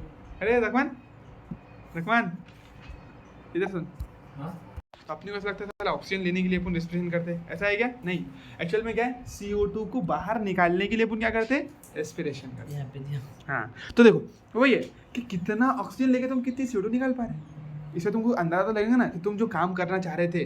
फॉर एग्जाम्पल जैसे तुम्हारे अगर क्रिकेटर है, अपन क्रिकेट खेल रहे हैं तो अपना अपना मकसद क्या है, रन मारना, तो कितने बॉल पे कितने रन मारे, ये है ना कि कितने रन पे कितने बॉल मारा मैंने, ऐसा है क्या, कितने रन पे कितने बॉल आए मेरे को, ऐसा बोलेंगे नहीं, कितने रन पर कितने बॉल, सॉरी कितने बॉल पर कितने रन मारे, यही बोलेंगे ना तुम, क्या बोलते बोलो, कितने बॉल पे कितने रन, ऐसा बोलते कि भाई इतने रन पे इतने बॉल मारा उसने, ऐसा बोलेंगे, जैसे 100 रन बनाए और इतने उसके ऊपर इतने बॉल मारा, इससे कोई फील आएगा नहीं। तुम अगर बोलेंगे यार उसने 50 बॉल में 100 रन मार दिया, तो तुमको एक अंदाजा लगा रहे नहीं 2-2 रन मारा हुआ है एक बॉल में, ऐसा कुछ तो भी हुआ है ना। अब वो बोला कि भाई 100 रन मारा उसने, 5 रन मारा उसने 100 बॉल में, तो उसके लग तुम्हारे को समझ में आ जाएगा, एक एक निकाला हुआ बहुत से, वो पूरे तो ड्रॉप ही खा लिया उसने, कुछ फील आ रहा है कि नहीं आ रहा। तो ऐसे यहाँ पर भी है कि मैंने क्या बोला, कितने बॉल पर कितने, तो कितने रन पर कितने बॉल पर कितने रन मारा, कितने बॉल पर कितने रन मारे, है ना। इसका मतलब कितने ऑक्सीजन लेके तो अपने सुनो ये तुमको रटाने के लिए मैं समझाया, देखो कितने बॉल पर, तो नीचे कौन रहेगा फिर, ऊपर कितने बॉल पर, वो करेगा नहीं, ये समझ रहे हो, देखो मैं क्या बोल रहा हूँ, कितने बॉल पर यानी बॉल के ऊपर बोले ना, बॉल पर बोले तो क्या, बॉल के ऊपर, तो बॉल कहाँ रहेंगे फिर नीचे, रन कहाँ रहेंगे ऊपर, तो ऐसे यहाँ पर है कितने O2 पर कितने CO2 निकले, कितने O2, देखो तुमने बच्चे यही भूल जाते हैं। एग्जाम में क्या करेंगे, कुछ नहीं, बस ये गेम कर देंगे, ऊपर दे देंगे नीचे दे देंगे, बस ये बोलेंगे। फॉर्मूला दे देंगे। 4 तरीके से घुमा सकते हैं। देखो वॉल्यूम दोनों भी, गैस है ना, तो गैस का क्या रहता है, मास थोड़ी रहता, मास थोड़ी बोलेंगे, वॉल्यूम बोलेगा कि भाई कितनी वॉल्यूम तुमने ऑक्सीजन लिए थे, उससे कितनी वॉल्यूम निकाले, तो कितने O2 पर कितने CO2, यानी कितनी O2 वॉल्यूम लेकर तुमने कितनी CO2 वॉल्यूम रिलीज करी, ये बात है ना। तो नीचे कौन रहेगा, क्योंकि O2 पर CO2 है ना, O2 पर जैसे बॉल पर रन है ना, तो उस तरीके से जो मेन है वो नीचे, जिस पर तुम जो मेन चीज़ है वो ऊपर रहेगी, जिस रन ऊपर है, तो जिस चीज़ पे डिपेंड कर रही वो नीचे है। जैसे रन किस पे डिपेंड करते हैं, बॉल पर। बोलो बगैर बॉल के रन हो सकते क्या, तो बॉल डालिश नहीं रन हो, लेकिन बगैर रन के बॉल हो सकते कि नहीं हो सकते, बॉल डाले तुमने रन ही नहीं निकाला सामने वाले ने, ऐसा हो सकता है ना। तो जो चीज़ तुम्हारे लिए काम की है वो ऊपर, और जिस चीज़ पर वो चीज़ डिपेंड करी वो नीचे है ना।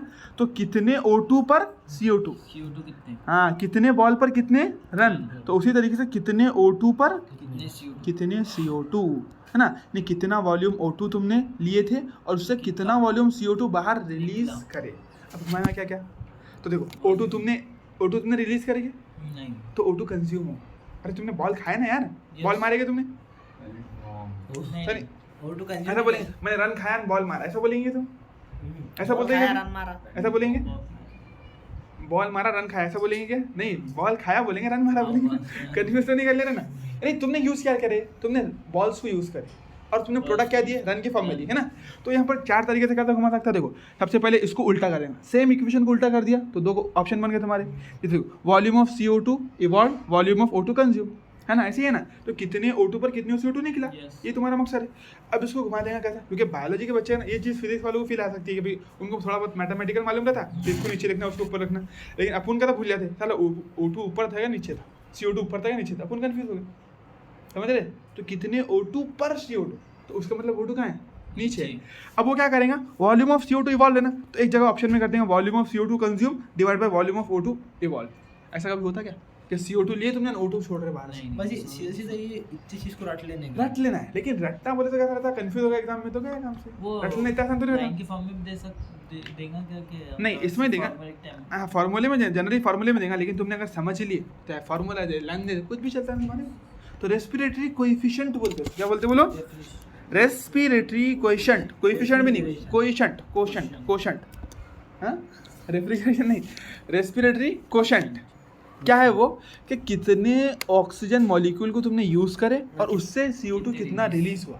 तो तुमने जो यूज़ करे वो नीचे, कितने CO2 कितने O2 पर CO2। अरे ऐसा नहीं कर सकते, अब उन कितने मार्क्स थे और कितने मार्क्स मिले, हाँ बस ऐसा, टोटल कितने, जो टोटल तुम्हारे पास टोटल मार्क में थे ऊपर लिखते हैं ना, देखो टोटल मार्क नीचे लिखते हैं अपन, जैसे 720 में से 720 ऐसा है ना, 720 में थे चलो 660 ऐसा, तो जितने मिले वो ऊपर लिखेंगे और जितने थे वो नीचे लिखेंगे। तो ऐसे ही है, तो जितना तुमने ऑक्सीजन यूज़ करे वो नीचे लिखेंगे, तो ऑक्सीजन कंज्यूम ऊपर क्या रहेगा, कितना CO2 इवॉल्व हुआ करके ना, इवॉल्व नहीं निकला, रिलीज बोल सकते, इवॉल्व बोल सकते, ठीक है। तो ये क्या है, रेस्पिरेटरी कोएफिशिएंट, इसका फार्मूला बहुत इंपॉर्टेंट है ना, सबसे इंपॉर्टेंट इसका फार्मूला है। चलो let us now look at another aspect of respiration. As you know during aerobic respiration oxygen is use, oxygen consume होता है, तुमको मालूम है। एरोबिक रेस्पिरेशन में होता क्या, oxygen consume, CO2 evolve, CO2 release. The ratio of the volume of CO2 evolve to volume of O2 consume, ये statement दे सकते हैं। रेस्पिरेटरी कोएफिशिएंट की डेफिनेशन ऐसा भी आ सकता है question, the ratio of, ratio बोले तो बटे में, रेशियो में तो बड़ा, ratio of what, CO2 evolve upon O2 consume. तुमको घुमा के दे देगा O2 consume divide by CO2 evolve, ये गलत हो जाएगा। समझ में आ रहे हो, डायरेक्ट फॉर्मूला दे सकता या फिर ये लाइन दे सकता तुमको, कौन सी लाइन, ये क्या, हाँ बिल्कुल खत्म। आई बात, दोस्तों क्या बोलते हैं अपन, रेस्पिरेटरी कोएफिशिएंट बोलते और रेस्पिरेटरी रेशियो भी बोलते हैं इसको। देखो रेस्पिरेटरी रेशियो भी बोलते रहते हैं। अब देखो ये अलग अलग चीज़ों के लिए अलग अलग, जैसे प्रोटीन के अलग रहता, फैट के लिए अलग रहता और इसके लिए अलग रहता, ऐसा रहता है, ठीक है। The respiratory coefficient depend upon the type of the respiratory substrate, ये किस पर डिपेंड करता है, तुमने कौन सी चीज़ तोड़े। हाँ अब भारी चीज़ तोड़ेंगे तो उसके लिए ज़्यादा ऑक्सीजन लगेगा तुम्हारे, हल्की चीज़ तोड़ेंगे तो कम लगेगा। When the carbohydrates are used as substrate, जब तुम कार्बोहाइड्रेट्स को एज अ सबस्ट्रेट यूज करते हो, यानी वही अपना ग्लूकोज एंड कंप्लीटली ऑक्सीडाइज, और उसको पूरी तरीके से ऑक्सीडाइज करते हैं। द रेस्पिरेटरी कोएफिशिएंट कितना आता है? 1 आता है। यानी अगर तुम एक ऑक्सीजन यूज करेंगे तो 1 CO2 छोड़ेगा। सीधी बात है, अपन ने भी पढ़े ना, कितने CO2 मॉलिक्यूल ऑक्सीजन लगे थे? 1 ऑक्सीजन, 1 CO2 मॉलिक्यूल इवॉल्व करने के लिए, ऐसा आता बोलते हैं उसका रेशियो। ठीक है, ये याद रखना। हाँ, ये याद करना है। तो देखो, सबसे पहले फॉर्मूला याद करें, फिर अब ये चीज़ें याद करना है। अभी कैसा आया क्या है इससे अपने कोई मतलब नहीं, बस रेस्पिरेटरी कोएफिशिएंट कितना था? 1 CO2 1 O2 तो 1 बस डिवाइड बस। एक रेस्पिरेटरी कोई देखो, एक ऑक्सीजन से 1 CO2 रिलीज होता है, किसमें? कार्बोहाइड्रेट की केस में। 1 ऑक्सीजन तुम यूज करेंगे तो 1 CO2 रिलीज कर पाएंगे। ठीक है, because equal amount of CO2 and O2 are evolve and consume respectively as shown in the equation. ये जो इक्वेशन बोल रहा तो ये एक ही सही है क्या? एक बोले यहाँ पर, तो ये हाँ, एक क्यों? कौन सी? जो एक नहीं, ये वैल्यू बोला उसने, यानी इसको जब तुम डिवाइड करेंगे ना कि कितने वॉल्यूम CO2 निकला, वो बोल रहा कि जितने ऑक्सीजन के तुम मॉलिक्यूल इस्तेमाल करेंगे ना उतने CO2 निकलेंगे, इसलिए रेस्पिरेटरी कोएफिशिएंट की वैल्यू 1 आई। एक अलग चीज़ होगी। अब वो जो इक्वेशन है, अगर तुमको देखना है कैसा, तो ये इक्वेशन चेक करो बोलता। देखो, जैसे ये रिएक्शन हुई, तुमको यहाँ पर 6 ऑक्सीजन मॉलिक्यूल इस्तेमाल करे तो 6 CO2 मॉलिक्यूल रिलीज हो गए। देखो ना, 6 तुमने ऑक्सीजन मॉलिक्यूल इस्तेमाल करे तो 6 CO2 क्या हो गए? रिलीज हो गए। तो इसका मतलब क्या है? 6 / 6 वैल्यू कितनी? 1 आई हमारी, है ना। तो ये इक्वेशन को देखकर उसने कंपेयर कराया आपने, ये समझा? अलग है, वो अलग है। ये क्या का देखो, ये जो कॉन्सेप्ट समझाया ना, उसी की रिएक्शन है, और क्या लेकिन वैल्यू जो ये 1 आ रही है ना, ये जो 1 वैल्यू आ रही है, समझा रहा कैसे आ रही है? हाँ, कैसे आ रही है समझाने के लिए बताया उसने equation. The respiratory coefficient will be 1 because equal amount of CO2 and O2 are evolved and consumed, यानी जितना ऑक्सीजन तुमने कंज्यूम करे उतना ही CO2 इवॉल्व करे, इसलिए रेशियो कितना आ रहा? 1 आ रहा है। वैल्यू कितनी आ रही रेस्पिरेटरी कोएफिशिएंट की? 1 आ रही। 1.0 बोल रहा है यहाँ पे, 1.0 और 1 एक ही होता है। हाँ, एक ही है, क्योंकि बाद में 0 लगाया नहीं लगाया कोई फैक्टर करता है, मैटर नहीं करता है। As shown in the equation below, जैसा नीचे इक्वेशन में बताया गया बोलते हैं। ठीक है, व्हेन फैट्स, अब जब तुम फैट यूज करेंगे तो ये याद रखने का है कि इसमें नहीं, इक्वेशन याद नहीं रखना, लेकिन ये वैल्यू याद रखना है। 1 किसके लिए 1 है? 6 कार्बोहाइड्रेट्स के लिए 1 है, यानी ग्लूकोज के लिए 1 है। अगर एक उतनी इक्वेशन नहीं भी याद करे तुमने, 6 CO2 लिए तो अपने ये मिल रहा है। बस इतना याद रखो कि कार्बोहाइड्रेट के लिए रेस्पिरेटरी कोएफिशिएंट कितना है? 1 है। रेस्पिरेटरी कोएफिशिएंट 1 है। फैट के लिए देखो, when the fat are used in the respiration, the respiratory coefficient is less than 1, 1 से कम आता बोलते। यानी तुम जैसे अगर तुम 10 मॉलिक्यूल इस्तेमाल करे या तुमने ज़्यादा इस्तेमाल करे, यानी ज़्यादा ऑक्सीजन लगेगी। फैट को ऑक्सीडाइज करने के लिए, फैट को तोड़ने के लिए क्या लगेगा तुमको? ज़्यादा ऑक्सीजन लगेगी, इसलिए तो 1 से कम वैल्यू आ रही ना, समझ रहे? जैसे मैं बोल रहा, फॉर एग्जाम्पल मैंने 100 बॉल पे 100 रन मारा, इसका मतलब 1 बॉल पे 1 रन मारा। बात सही है कि नहीं? 100 बॉल पे 100 रन बोले तो कितने? 1 बॉल पे 1 रन, सिंपल फॉर्मूला है। लेकिन मैं बोल रहा है कि यार मैंने 100 बॉल खेला और मारा 50 रन, 100 बॉल खेला 50 रन मारा, तो क्या 1 बॉल पे 2 रन मारा गया? नहीं, 1 बॉल पे अगर 2 रन तो फिर तो 200 आता था। इसका मतलब 1 बॉल पे 1 से भी कम रन मारा मैं, ऐसा मान के चलो, एक दिन पे 1 से कम मारा तभी तो कम मारा ना वो, समझ रहे? तो 1 से कम मारा, इसका मतलब ये है कि तुमने बॉल ज़्यादा खेले, रन कम मारे। तो यहाँ पर 1 से कम वैल्यू आ रही है, इसका मतलब क्या है कि तुमने ऑक्सीजन ज़्यादा कंज्यूम करे, CO2 कम रिलीज आ गया थोड़ा फील। चलो ऐसा, तो when the fats are used in respiration the respiratory coefficient is less than 1। कितना बोला? देखो यहाँ दिया भी उसने, जैसे पैल्मेटिक एसिड एक फैट है तुम्हारा, मालूम है ना, ट्राईपैल्मेटिन करके ये फैट रहता है, पैल्मेटिक एसिड, तो उसका कितना था? देखो 0.7 ही आता है उसका, 0.7। यानी तुम जब इसका मतलब ये कि जब तुम 10 ऑक्सीजन इस्तेमाल करेंगे तो सिर्फ 7 ही क्या कर पाएंगे? CO2 रिलीज कर पाएंगे। यानी तुमको ऑक्सीजन ज़्यादा इस्तेमाल करना पड़ रहा है, CO2 तुम कम रिलीज कर पाएंगे। समझ रहे बात? ये ऐसा है। तो ये तुमको ये याद करना है, ट्राईपैल्मेटिन की वैल्यू एज इट इज रखना है तुम्हारे को 0.7। हाँ, रिएक्शन इंपॉर्टेंट नहीं है, कंपाउंड का फॉर्मूला भी इंपॉर्टेंट नहीं है, उसका नाम और ये वैल्यू 0.7, बस नाम और वैल्यू। ट्राईपैल्मेटिन और उसका रेस्पिरेटरी कोएफिशिएंट या फिर रेस्पिरेटरी रेशियो कितना रहता है? 0.7 रहता है। तो तुम्हारे को और खतरनाक घुमा के दे, अगर तुमको याद रहा तो तुम कर सकते। उसने बताया तो बोलो, उसने बोला कि फॉर एग्जाम्पल बोलो कि भाई ट्राईपैल्मेटिन के अंदर जैसे 14 ऑक्सीजन रिलीज हो रहा है, सॉरी 14 CO2 रिलीज होता है, बताओ कितना ऑक्सीजन कंज्यूम हुआ होगा? अगर 14 ऑक्सीजन, ये ग्लूकोज नहीं है, ये ट्राईपैल्मेटिन की बात कर रहा हूँ, 14 कार्बन डाइऑक्साइड के मॉलिक्यूल रिलीज हो रहे हैं, तो बताओ जैसे सिंपल बोल, चलो मैं बोला कि 7 कार्बन डाइऑक्साइड के मॉलिक्यूल रिलीज हो रहे तो ऑक्सीजन कितनी लगी होंगी? 10। अभी बोला ना मैंने, अभी बता ना, अगर तुम इसको देखेंगे बराबर तो 0.7 आया कब होगा तुम्हारा? जब 7/10 करेंगे तभी तो आएगा तुम्हारा। देखो 7 डिवाइडेड बाई 10 करेंगे तभी तो 0.7 आएगा। अगर तुमने देखो बहुत, ये तो बहुत डीप हो जा रहा है, इतना मैथ तो कुछ नहीं है, चंदो तुम बस याद करो, वैल्यू काफ़ी है, ठीक है।